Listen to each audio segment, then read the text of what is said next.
ヤッホーみんな息してる息しかしてない時丸です。おはようございます。いかがお過ごしでしょうか。今日は、靴の捨て方について話していきたいと思います。もうね、捨てすぎ。ミニマリスト捨てすぎ。捨てるな、そんなに。物を。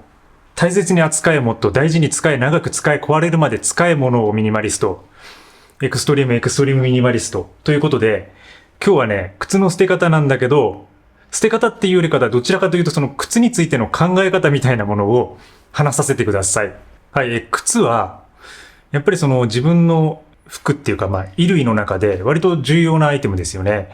多分、長く使うだろうし、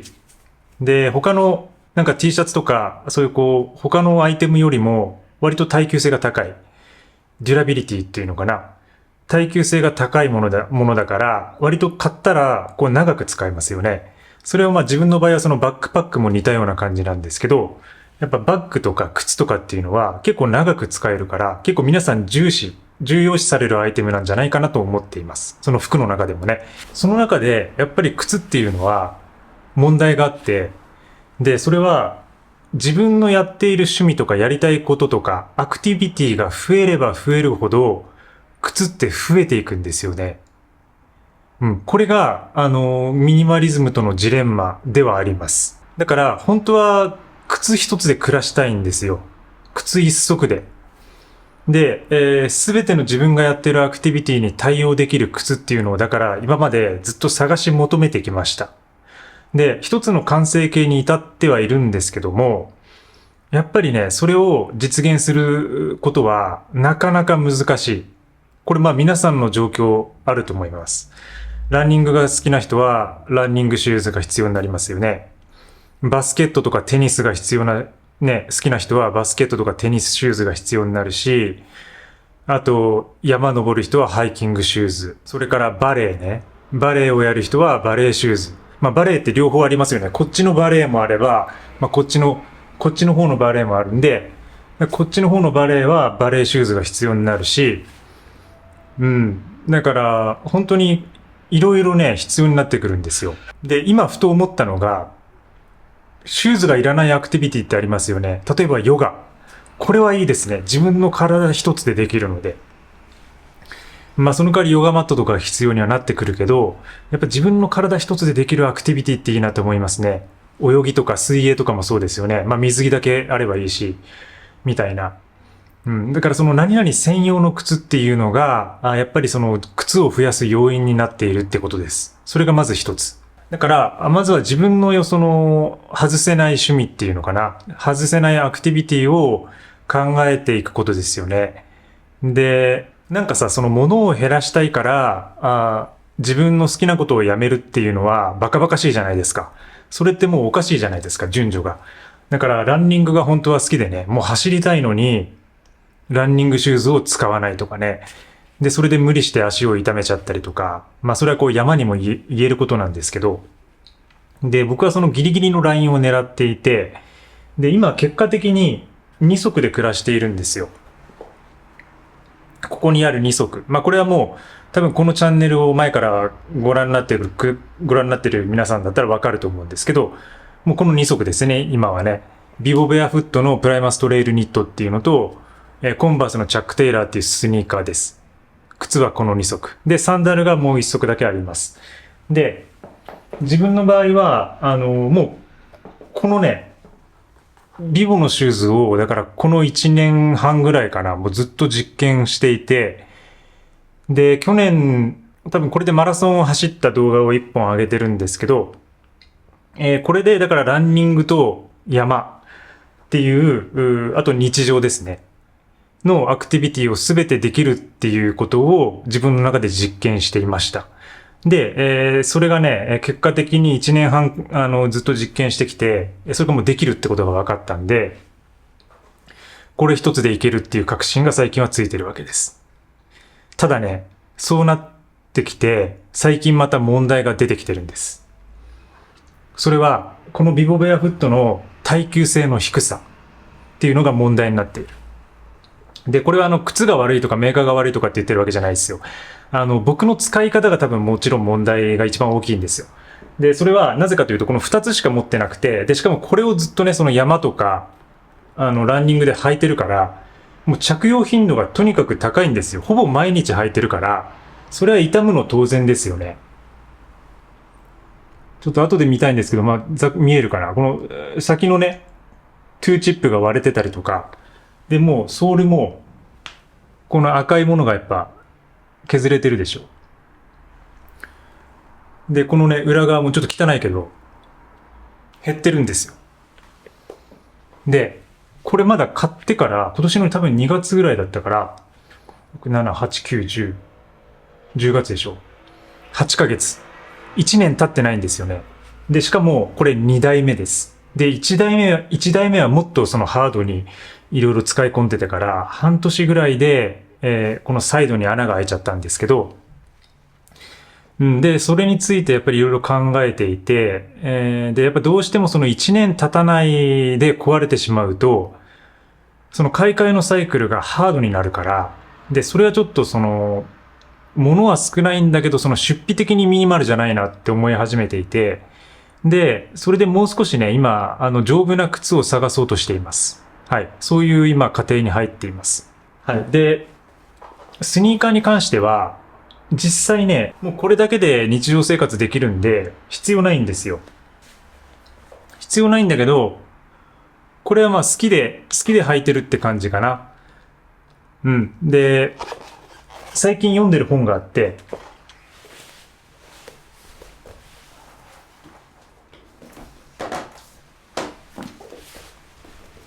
今更なんですけど、レイジャーディンのね、このバックパッキング、ビヨンドバックパッキング、レイジャーディンズガイドトゥライトウェイトハイキングっていう、いわゆるその UL ハイキングっていうものの元祖ですよね。元祖の人が書いてる本があるんですよ。で、これをやっぱ読んでて、一番最初にエマおばあちゃんっていう、70歳で、アメリカのね、ロングトレイル、4000キロだったかな。あたりを走破してる。しかも2回ぐらい走破してるおばあちゃんがいるんですけど、この人が、見えるかな？こんな感じで歩いてるんですよね。で、これ足元はケッズっていうね、アメリカのスニーカーです。スニーカーメーカーです。ケッズのスニーカーに、普通の白いシャツ。それからパンツで杖ついて、で、バックパックすら持ってない。この、なんか、右肩、左肩にかけてる袋ですよね。こういう、なんか袋に自分のものを詰めて歩いてると。で、これで、超ロングトレイルを歩いてるわけですよ。で、このコンバースのチャック・テイラーっていうのはもうほぼほぼケッズのスニーカーかなと思うんですよね。ケッズのスニーカーとほぼ変わらない感じ。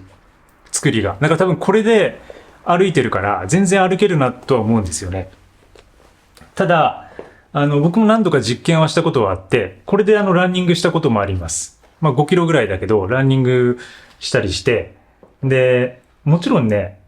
走りづらいんですよ。なんか全然余裕でいけるとかって言いたいんですけど、全然いけなくて、ものすごく走りづらい。それは靴自体の重量がまず重いからです。で、このビボは多分片方 400g とか300から400ぐらいなんですけど、こっちはね、多分900近くあるんですよね。意外とこういうバンズとかもそうですけど、このローテクのローカットのシューズみたいなものは、ストリートシューズみたいなものは、500g 超えますね、大体ね、重さが。で、やっぱりランニングシューズとか、ハイキングブーツじゃなくてトレイルランニング用のローカットのシューズなんかは、やっぱり軽く作られていて、軽いものだと 200g っていうものもあるし、200から300ぐらいで作られているから、それはね、楽なんですよ。しかも長時間になればなるほどそれが効いてくる。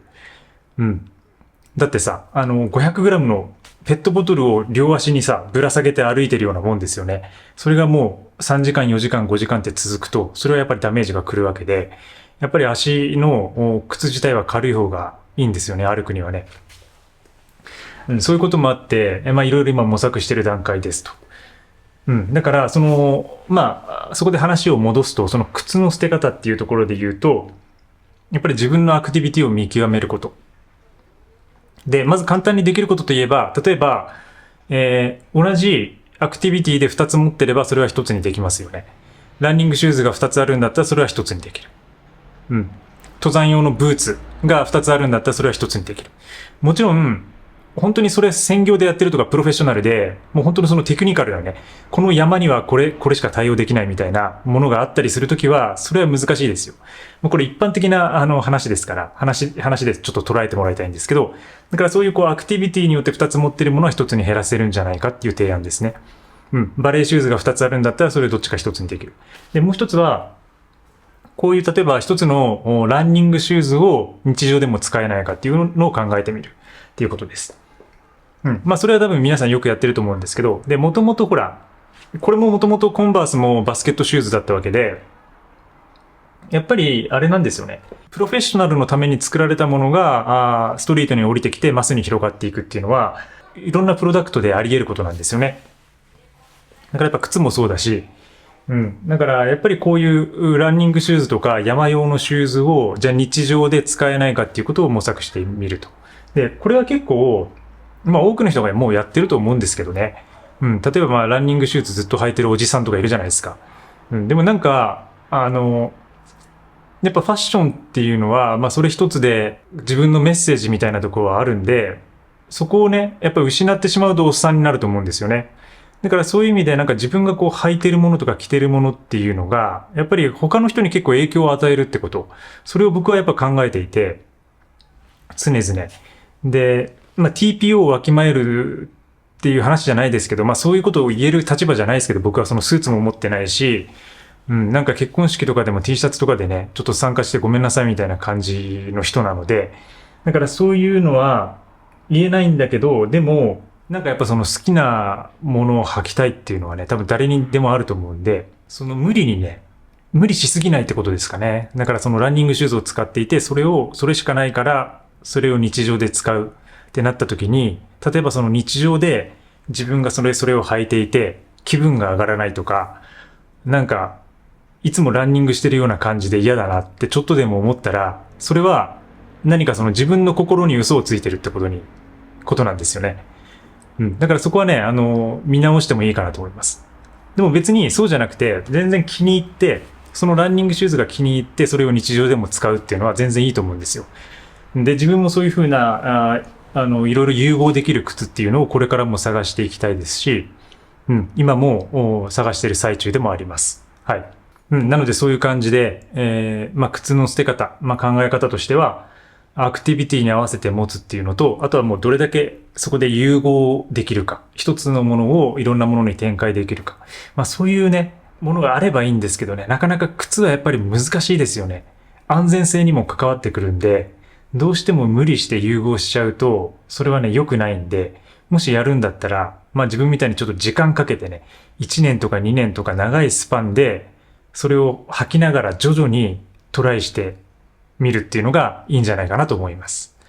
くれぐれも怪我はしないようにお願いします。はい。ということで、ベアフットライフ。結構このビボについては、もうかなり動画上げてるので、もし興味がある方とか、ベアフットシューズってどうなんだろうっていうのを思っている方は、そちらの動画も参照していただけると分かりやすいかなと思います。で、結果的にものすごく良かったですし、今もすごいそのヨガにも役に立っていて、で、今度ヨガがさらにそのベアフット生活に役に立っていると。で、この間も山をね、一泊二日でこれ行ってきましたけど、使いやすかったですね、やっぱね。いろいろ、ちょっと小石が入りやすいとか、細かな問題はあるんだけど、そういうのは抜きにして、やっぱりそのベアフットの体感ができるっていうか、それが大事だと思うんですよね、ベアフットシューズって。やっぱりその裸足っていうものがいかに優れた歩行であるかっていうか、人間のだから裸足の力みたいなものを取り戻すっていう、これよく人に言ったら、それストイックすぎるだろうっていうね、こともね、言う方もいらっしゃるんですけど、でもね、やっぱり自分の体なんで、自分の体をちゃんと確かめながらメンテナンスしながらやっていくっていうのは、一つ、その自分の靴をね、見直してみるっていうのはあると思うんで、そういうのを考えるいい機会に、なりましたね、このシューズはね。はい。なんでこれからも履いてはいくとは思うんですけど、ちょっと今は、自分の中では新たなとこっていうか、ちょっと気分を変えて、今、新しいシューズを探し始めているところです。はい。皆さんはどんなシューズを履いてますか？これもう、ミニマリストの方でも、登山好きの方でも、なんかいろいろ自分の条件とか、コメントで教えてくださると嬉しいです。で、僕もちょっとね、今、本当探してる最中なんで、まあ、何を使おうかな、何を履こうかなっていうのは、まあ、常々考えてるところですね。で、僕が好きなね、アメリカのエクストリームミニマリストはね、キーンだったかな。メレルか。メレルだね。メレルのシューズをひたすら履いてましたね。で、その彼は僕よりもエクストリームなんで、散歩しかしてないから、もう3ヶ月で履き替えてた。早すぎる。僕これ8ヶ月でしょ。もうこれだけ履いて。でも彼はね、もう毎日15マイルとか歩いてたのかな。僕はだいたい今平均今5キロから7キロ歩くんですけど、1日に。だから、全然そんなに、マイルで言ったら4マイルとかなんですけど、彼はその1日10マイル歩いてたんで、まあおよそ16キロ、ほぼ歩いてたと。で、靴を3ヶ月ごとに同じ靴を買い替えてましたね。もうね、その姿もね、なんかね、惹かれるものがあるんですけどね、なんかまた靴買い替えてるっていう感じなのがね。でもそれはメレルのハイキングブーツでしたね。やっぱりこう、まあ歩くってことは結構そのハイキングと繋がってたり、まあアメリカってやっぱ土地が広大なんで、やっぱアメリカのね、そういうこう、靴ブランドとかとね、深いつながりがあったりするんでね、その辺にヒントがあるんじゃないかなとは思ってはいるんですけど、はい。まあいろんなところをちょっと探していきたいなと思ってます。今日も最後までご視聴いただきありがとうございます。それではまた次回の放送でお会いしましょう。バイバイ。